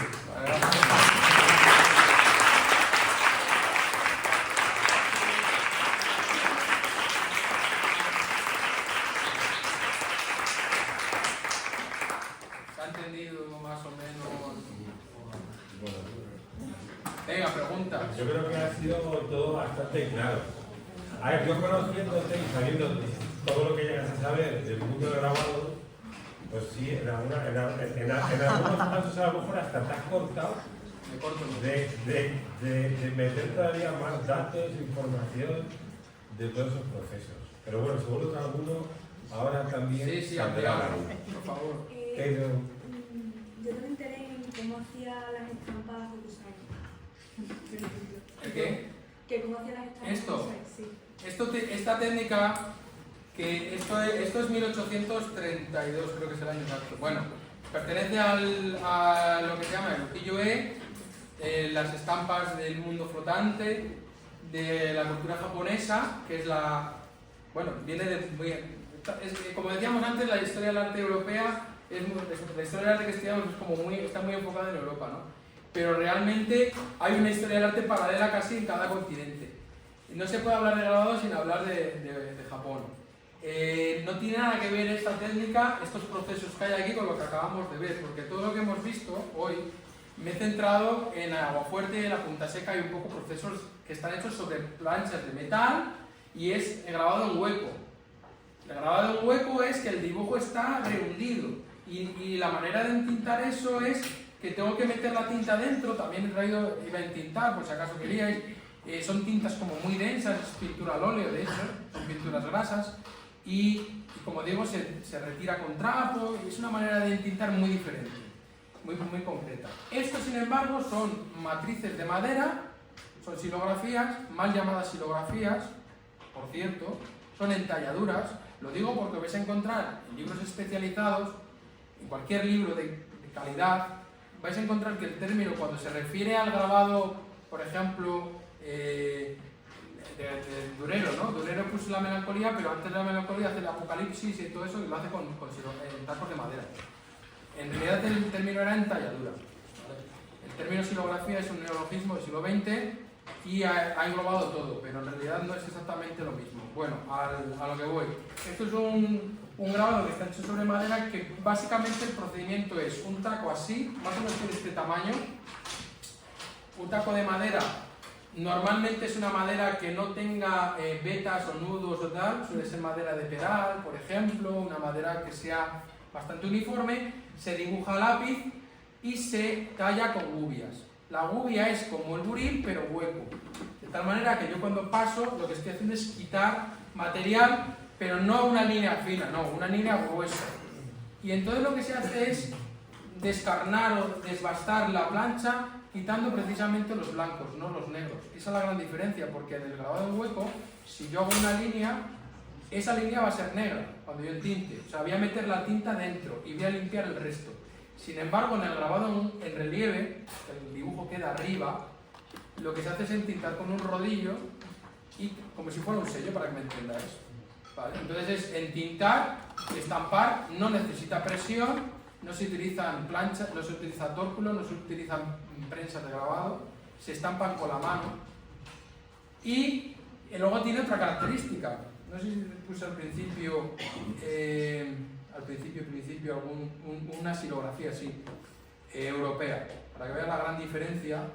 Ya, así, al principio, puse una silografía. Vale. Esto sería una silografía europea, sencilla, y esta sería la de Durero, de los 4 jinetes del Apocalipsis. Vale. Bien, es más o menos el mismo tamaño que la gran ola de Hokusai. Es la misma técnica, es entalladura, es un grabado en madera. Y diréis, pues no se parece en nada. Primero, esto es en blanco y negro, el otro en color. Segundo, esto es un dibujo exclusivamente de líneas paralelas. El otro son colores planos. Para ver la diferencia. La diferencia de la tradición nuestra con la suya. Aquí esto está hecho en un solo taco de madera. Es decir, esto se ha dibujado, tal como lo veis, lo ha dibujado en la madera y lo que he hecho es quitar todos los blancos.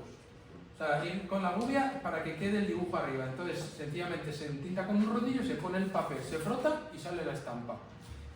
Es muy adecuado para la imprenta, porque sabéis que el invento de la imprenta, la caja de tipos, donde se ponen las letras, quedan las letras en relieve. Entonces, donde va la ilustración, se metía el taco de madera exactamente a la misma altura, entonces se entintaba todo a la vez y salía todo a la vez. Por eso es la gran técnica dentro del mundo de la imprenta, ¿no? Y esto es una ilustración para un libro. En el caso de la cultura japonesa, yo creo que uno de los más conocidos es esta de la gran ola. Para conseguir estos efectos de color, lo primero, cada color es una matriz. O sea, que para conseguir esta estampa hay por lo menos 8 matrices diferentes. Una para el azul claro, otra para el azul oscuro, otra para el verde, otra para el blanco. No, el blanco es el blanco del papel. Otra, pero a veces sí que hay para blanco, otra para el dibujo del contorno, ¿vale? Cada color que veáis es una matriz diferente. Yo tengo una pregunta. ¿Eso se podría relacionar, por ejemplo, con las estampas que hace Morris? Sí, cuando por ejemplo en el siglo XIX se recuperan las técnicas antiguas de medievales, ¿no?, para hacer esto es justo cuando se conoce esto en Europa. O sea, esto tiene una gran influencia en el impresionismo, por ejemplo. Si veis las litografías de Toulouse-Lautrec, es absolutamente, tiene mucha influencia, ¿no? La manera de componer por planos, componer, por ejemplo, una de las influencias formales. Primero, que son planos de color. Segundo, no hay perspectiva. Tercero, no hay sombras. No se representan sombras. Esto es propio de la cultura oriental. Y eso es una de las grandes influencias que va a tener la pintura impresionista y el movimiento Arts and Crafts de finales del 19, ¿vale? Y sí, y de hecho es un poco anterior, pero más o menos coincide en el tiempo. Además, la xilografía, por cierto, aquí en Europa tiene empezamos, como dije al principio, a utilizarlo en el siglo XIII, que es cuando entra el papel. Cuando llega el papel, en Europa es en el siglo XIII, cuando se crean las universidades, todo esto. Antes no había. Sin embargo, en la tradición, la xilografía existía desde muy, muy antiguo. ¿Por qué? Porque se utilizaba tacos de madera para estampar, no para hacer obra gráfica, para hacer escenas, no para hacer ilustraciones, sino para estampar ropa, las telas, en India y en China también. Vale, entonces esa técnica de estampación con tacos de madera, podéis encontrar vídeos por internet de cómo se estampa, imaginaos un taco así súper vasto, gordo, y se entinta y se estampa, ¿no?, como un sello, de manera artesanal. Eso se recupera también aquí en Europa en el 19. Por ejemplo, este que has citado, William Morris, y no más lejos aquí en español, uno de los grandes diseñadores de moda de principios del 20, que es el hijo de Fortuny, Mariano Fortuny, hace un mogollón de diseños de ropa, de trajes y tal, y lo hace precisamente con xilografía. Podría decir, vamos a hacerlo de otra manera, no, recurre a técnicas artesanales. Y el caso de Fortuny además es muy curioso porque nadie ha sido capaz de volver a hacerlo. O sea, de reproducir sus vestidos y las estampas. Ni en los diseños. Esto, perdona, volviendo a lo anterior de cómo buscar en internet cómo se estampa una matriz de ukiyo-e, de estas. Porque no os lo imagináis. O sea, esto es para entenderlo. Es que no tiene nada que ver con lo nuestro. O sea, nosotros es una matriz y de la matriz salen las estampas, ¿no? Y puedes variar y tal y cual. Bueno, el arte de la estampación, en este caso, cuando hay que combinar distintas matrices y distintos colores que luego encajan. ¿Vale? Esto, si os fijáis, aquí no se ve el error, pero este tipo de estampas, cuando ya te fijas de cerca, suele haber pequeñas disonancias o desajustes entre unas matrices y otras, y a veces se solapan los colores un poquito, parece que está todo bien encajado, ¿vale?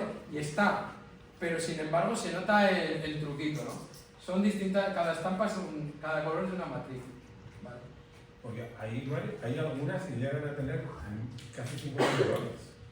A lo mejor tantos no. Pero más de... Pero sí, 30. sí, 10 matrices sí.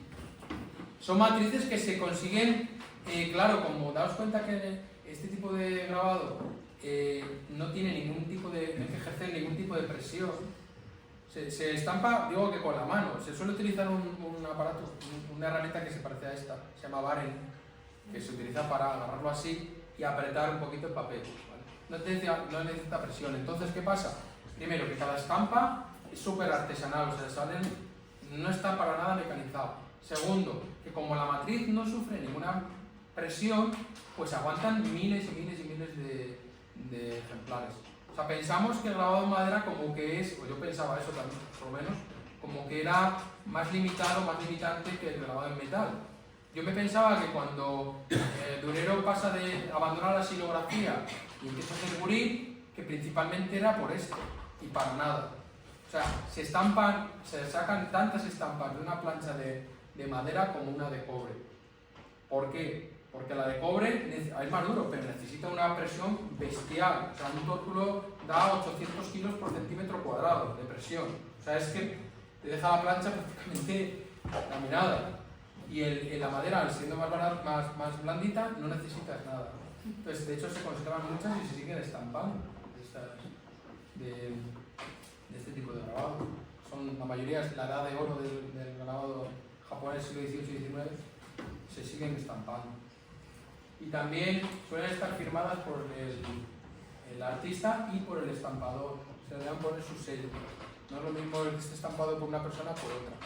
Y luego veis aquí efectos incluso que a mí siempre me parecía, cuando yo no sabía de estas cosas, yo veía este tipo de grabado y te decían, ah, vale, esto es silografía. Pues claro, yo conocía las silografías de Durero. Entonces me pensaba que esto es que estaba coloreado a mano, que estaba coloreado con acuarela. Supongo que muchos a lo mejor también habéis pensado lo mismo, que estaban iluminadas, porque en la tradición europea cuando veis un grabado en color, lo normal es que esté iluminado, que esté coloreado a mano. Y esto no es así. ¿Vale? Entonces, ¿cómo se consiguen colores planos? Pues si veis las matrices, que habría que ver las matrices, ¿no? No es un dibujo de líneas, sino que se dejan grandes áreas planas que sencillamente se entintan con rodillo, con pincel, en este caso se hace con brocha, con pincel, se pone el papel y se saca. Se pone la siguiente matriz, se entinta, se vuelve a poner el mismo papel y se saca. Se pone otra matriz, se entinta, se pone el mismo papel y se saca. Es muy importante que todo encaje. Entonces, como es un puzzle en realidad, cada vez que se pone la matriz se pone dentro de una caja y cada vez que se pone el papel se pone en el mismo sitio. Y es un proceso como muy ritualizado, porque en el momento que pones el papel y no lo pones en el mismo sitio porque te ha sido 1 centímetro, ese color queda descuadrado, ¿vale? Entonces es muy importante la labor del estampador y el que tenga absolutamente todo ritualizado y que se haga todo igual. Os invito a que lo veáis, hay vídeos muy... Dime. O sea, es muy parecido a cómo se hacía los carteles de cartel. Sí, es que exactamente. Esto aparentemente se podría conseguir el mismo resultado con litografía. O sea, la litografía y la xilografía entendida como la entienden los japoneses es igual. El resultado, ¿eh? Porque la litografía, efectivamente, creo que puse antes una de muchas. Al principio. Ah, sí, al principio. Bueno, son colores planos. Es que lo que decíamos, la litografía se inventa a finales del 18, 1798, y se desarrolla durante todo el siglo XIX. ¿Vale? Las primeras litografías, por ejemplo, Goya ya hace litografía, y es la gran técnica del 19. Estéticamente, la gran influencia la va a tener aquí. O sea, cuando vienen las estampas japonesas a las exposiciones universales en París, por ejemplo la del 68, que fue como muy inaugural de lo que va a ser luego el movimiento impresionista, le marca el camino a la litografía de cómo tiene que ser estéticamente. Es decir, lo que decíamos antes, no hay perspectiva, no hay sombras, no hay claroscuro, son colores planos que se solapan, encuadres, desde el punto de vista del encuadre también es importante. ¿Vale? Y entonces son técnicas muy diferentes, nada tiene que ver una xilografía con una litografía, pero el resultado al final sí es igual. Se consiguen esos efectos súper pictóricos. Fijaros en el cielo, por ejemplo, que parece esos efectos de aguada, que parece que está el agua, que parece la acuarela. Pues no es acuarela, es que está grabado. Es que son dos matrices diferentes, la del gris claro y la del gris oscuro. Es alucinante. Y en la litografía, por cierto, cuando se hacen colores igual, cada color es una piedra, es una matriz. Y exactamente igual. Primero se estampa lo normal, imaginaos que vas a hacer 200 carteles. Primero se estampa el color rojo, por decir. Luego el color azul, todos vuelven a pasar, se va así, ¿no? Ahora van todas, se va en orden. Y en este caso igual, ¿eh? Si se hace una edición de 100 ejemplares, primero se coge la estampa, el taco del azul y se hace una. Otra. Luego cambiamos de color y volvemos. Una, otra, ¿vale? Si no sería una locura. Sí. Te dijiste antes que al final nos van a contar qué es lo que te Ah, sí. ha dicho la conservadora del... ¿Qué pensáis? En un grabado como Rembrandt, ¿dónde está la obra de arte? ¿En la matriz o en la estampa? Yo creo que la obra de arte es sí el proceso creativo hasta que se llega al final. Pero en la matriz o en la estampa. Piensa en el caso de Rembrandt. Tú tienes la matriz y tienes las estampas, todas las que ha hecho él. Imagínate que se conservan 30 y todas diferentes. Yo creo que a decir que las dos, ¿no? Porque una no puede existir sin la otra. Ambas serían una obra de arte. Más aportaciones. Es un debate, ¿eh? Y es un debate además que lo vais a encontrar ahora con el tema digital. Es que ahora se puede reproducir. Yo tengo una idea, hago un gran dibujo, ya es una obra de arte. Y si ahora lo fotocopio, la fotocopia es una obra de arte. ¿Entendéis?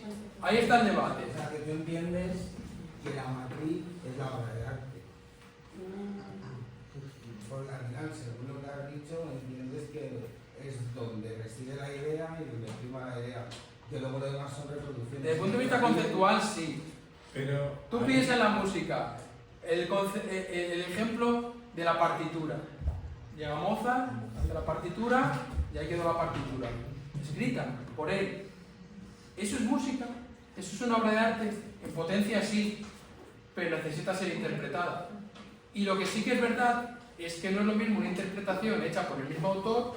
Imagínate haber escuchado la primera vez que se tocó, yo qué sé, la obertura de la boda de Fígaro, la primera vez que se tocó, o la primera vez que punteó en el piano el claro de luna, Beethoven. O sea, la primera vez que eso sucede, a mí me parece que es un momento mágico y que hasta que eso no sucede, no se ha gestado la obra de arte, para mí. Es como pensar un cuadro, hasta que no lo pintas, eso es un debate. Bueno, la restauradora, la respuesta que me dio es que ellos en el museo me dicen, no, nosotros tenemos clarísimo, la obra de arte es la estampa. Nosotros las matrices las conservamos como un documento histórico, una herramienta. como una herramienta, así me lo dijo. Yo estaba totalmente confundido, porque yo sí que pensaba que el grabado era la obra, o sea, lo que ha dibujado el autor. Pero pensando desde este punto de vista que hemos defendido, ¿no?, del grabado creativo, lo de tan importante es hasta que no se estampa y vemos los procesos de estampación, cómo varía la imagen, cómo varía todo, o sea, de escoger un pergamino a un papel, una tinta a otra, y ese punto, ¿no?, que puede echar a perder todo un trabajo, porque te puede salir una estampa y no salir nada. De hecho, si no sabes estampar no te sale nada. Ese concepto que digo de interpretar la matriz me parece fundamental. Ellos lo tenían clarísimo. A mí me sorprendió esa respuesta. Me dijo, no, nosotros lo tenemos clarísimo. Para nosotros la obra de arte y lo que exponemos es la estampa. Y cada estampa es diferente. Y no es lo mismo una estampa hecha por autor que una estampa hecha después. Pues puedes comprar un Goya ahora mismo. Puedes entrar en la Calcografía Nacional por internet y por 800 euros os estampan uno de los caprichos, por ejemplo. Pero no es lo mismo que si hubiera hecho Goya. Pero con la matriz original. Con la matriz original. Quiero decir, es un debate el concepto de autoría, de originalidad y más en el tema del grabado, ¿no? Y lo que sí quiero decir es que, pues que a veces, lo que decíamos, hay reproducciones tan buenas y hoy en día con los sistemas que tenemos hay reproducciones tan buenas que nos hace dudar. Pero yo siempre hago una comparación y es que no es lo mismo un billete de 50 euros que una fotocopia de un billete de 50 euros. O sea, aparentemente es lo mismo, pero hay una sutil diferencia y es que tú sabes que uno es falso y el otro no. Y uno tiene todo el valor y el otro no lo tiene. Y en el tema del grabado y en el tema del grabado creativo, en este tipo de grabado donde el autor está metiendo la mano, hay una gran diferencia con el resto del mundo grabado que es un laberinto, hay tantísimo y yo creo que hay que poner un punto en ese sentido. Si despreciamos las matrices como obras de arte, los dibujos que parecen también son despreciables. Sí, el dibujo es que el dibujo, en estos casos, los dibujos es verdad que forman parte de un proceso, es decir, que se puede considerar obra previa, obra subsidiaria de una obra mayor, por lo tanto le puedes decir obra menor, pero en todo caso son obras diferentes, porque nunca el grabado reproduce el dibujo. Es como los dibujos que se hayan hecho, los bocetos que se hacen para un cuadro. Toda la obra que produce un cuadro en torno a él, un gran cuadro, por ejemplo, la señorita D'Avignon tiene 800 bocetos Picasso para llegar a la señorita D'Avignon. Quiere decir que todos esos bocetos que ha hecho previos, esos estudios, no tienen categoría de arte porque realmente la obra final es esa, no. Yo para mí, todo eso, cada uno es el suyo, porque además cuando se hizo cada uno de ellos, no se sabía cuál iba a ser el resultado. De hecho, muchos de estos dibujos que tiene Goya en sus cuadernos, muchos luego no se llegaron a grabar. Quiero decir, que no dibujaba para grabar, sino que grababa a partir de lo que tenía, o sea, hacía variaciones de lo que había hecho. Cuando se hizo el dibujo, el de Yo lo vi, ese lo hizo y punto, no estaba pensando en luego grabarlo. De hecho, hay muchos de esos que no se llegaron a grabar. O sea, el dibujo es una cosa y el grabado es otra cosa. Y a veces, quiero decir, a veces incluso es mejor el dibujo que el grabado o viceversa, no tiene por qué ser, no tiene por qué suponer una evolución, es el mejor el grabado. A veces incluso el dibujo es mejor. Un buen dibujo, para mí, desde el punto de vista artístico, antes lo hablaba con alguien ahí que me preguntaba sobre un dibujo de la exposición, que si estaba acabado, si no estaba acabado, que si era un apunte. Digo, es que todo dibujo está acabado. Este concepto de no, el dibujo se abandona. Cada uno llega hasta el límite, todos los dibujos están acabados. Hay dibujos que duran un segundo y dibujos que duran 10 horas. Y no es mejor uno que otro. A veces un dibujo de un segundo, de 10 segundos, vamos a decir, o de un minuto, es tan bueno, tan fresco, tan espontáneo, tan auténtico, tan del momento, que mejor que un cuadro elaborado. De hecho, muchas veces se pierde, digamos, esa frescura en el proceso creativo. Cuanto más se toquetea, cuanto más dura el proceso, se pierde esa frescura. Eso lo dicen muchos artistas. La necesidad de hacer las obras del tirón, ¿no? De lo que decías de la exposición, a mí una de las obras que más me gusta es una punta natural del de Boni, que son dos líneas. Ese es el dibujo que son 4 trazos, pero 4 trazos que dices, qué fuerza, o sea, tiene todo. Ese es el dibujo que yo decíamos, precisamente me preguntaban que si era un apunte. Pero bueno, sí, ya era una obra para hacer eso, un apunte. Un apunte. Y luego, claro, lo que decís, es que al final yo lo que veo en este concepto de lo que te decía la conservadora del museo, en el fondo, pues al final la matriz es una herramienta, o sea, es un instrumento para... Es un documento histórico, nos decía, como si te Sí, encuentras el pincel de las pero meninas, con el que eso- pintó las meninas, pues es un documento que hay que conservar, con la pluma con la que escribió Cervantes, ¿no? Y es un paso imprescindible para Rembrandt, para poder sacar las diferentes pruebas y las diferentes... Se tendría que haber traído una matriz grabada. Una matriz grabada. Porque si la veis grabada no veis nada. De hecho, hasta que no se entinta, no se, y si no se estampa ya no hay nada. Una matriz grabada no tiene nada. Venga, más cosas. Es que es lo duro. Entonces, ¿qué es más difícil, estampar o grabar? No Es sé. que yo he hecho ilustración y hay una asignatura que es grabado y a mí personalmente me parece más complicado el hecho de estampar y que te salgan medianamente Sí. parecidas de una copia a otra, más que el hecho de grabar. Pero... Sí, sí. Depende, hombre, depende, ¿no? Yo no te diría que sea una cosa... A mí me parece que es... Lo que quiero decir es que en este proceso, cuando el autor... Cuando el grabador es estampador, ¿no? Normalmente el grabador es estampador cuando es un artista, normalmente es así. O sea, no dejan de la mano una cosa tan importante. Es como ya hago la comparación con la música, ¿no? Cuando estás componiendo, yo me imagino un Mozart componiendo al piano o al clave, que necesita estar tocando y anotando, tocando y anotando. Ese tema, ese feedback que tiene que tener con la obra, que necesita que se revele, porque si no se revela no se ve. En el caso del grabador artista necesita lo mismo, necesita estampar. Entonces es tan creativo, le ofrece tantas posibilidades, los recursos del dibujo, del grabado previo, como los procesos de estampación. ¿Más difícil o más fácil? A mí me resultan iguales, no sé, no me resulta más difícil o más fácil, pero sí tan importante uno como otro. Y pensamos que los grabadores simplemente graban y ya está, que son meros talladores, cortadores de metal, y para nada. Para nada. Eso es en los talleres especializados que decíamos de la imprenta. Sí, había uno que era simplemente grababa, y a lo mejor solo hacía manos, y el otro solo hacía pies, y otro que estampaba, pero el artista grabador hace todo el proceso. En cuanto al grabado editorial del que has hablado, ¿se podría considerar dentro de los parámetros artísticos y considerarse como arte? A ver, yo he dicho al principio, sí, no, ni todo es blanco ni es negro. Y he dicho que hay vasos comunicantes. que establecer categorías y establecer estilos siempre es limitador y falso. La historia del arte es falsa, pero necesitamos poner etiquetas. Y entonces yo lo que venía a decir es, vamos a hacer la diferencia, por lo menos por categorías.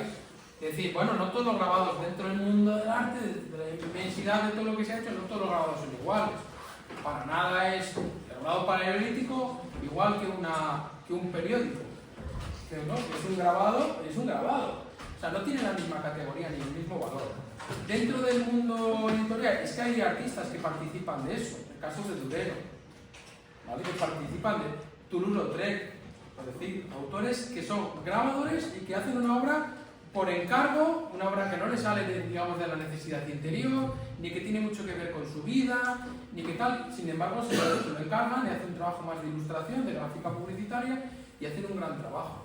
Desde el punto de vista estético y formal es tan bueno, pues el ejemplo del Cristo de francés, de la única línea, son tan buenos y mejores seguramente que digamos, los artistas, simplemente artistas que hacen una obra personal no por encargo. Y de hecho muchos firman. Ahora, para mí no es lo mismo. O sea, sí que establezco categorías. Se puede considerar arte, pues cada uno que ponga el límite donde quiera. Yo es que soy muy estricto. Yo me acuerdo José Vicente en Luego, no sé si sigue dando clase, a mí me llamó la atención, el primero de carrera, estoy hablando de hace mucho, que me acuerdo que él nos daba clase y tal, dice, hablando ya del concepto propio del arte, ¿no? Es arte o no es arte, es que para mí, mi concepto de arte es que hay 10 obras contadas en toda la historia del arte, hay como 10 obras solo. A lo mejor no tanto, ¿no? Pero tampoco van a ser tan exclusivos, ¿no?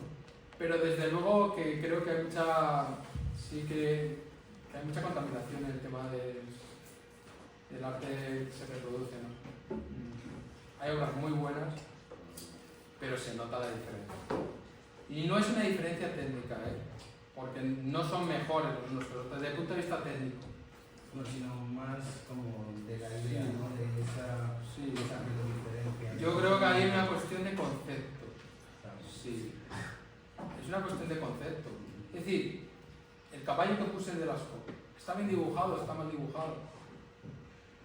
O sea, más tosco muchas veces no puede ser. O sea, ves cómo están tallados los animales, las ciervas preñadas de siega verde, que están talladas con cuerno de ciervo, porque está tallado con cuerno de ciervo. O sea, eso para tallar una piedra, el único material más duro es el cuerno de ciervo.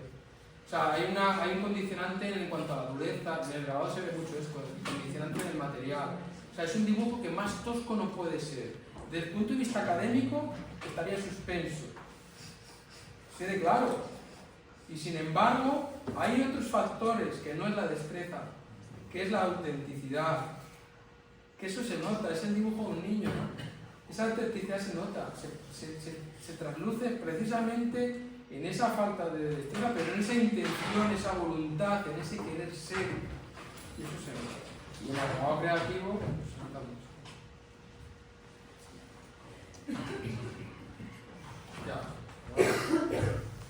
¿Alguna pregunta más?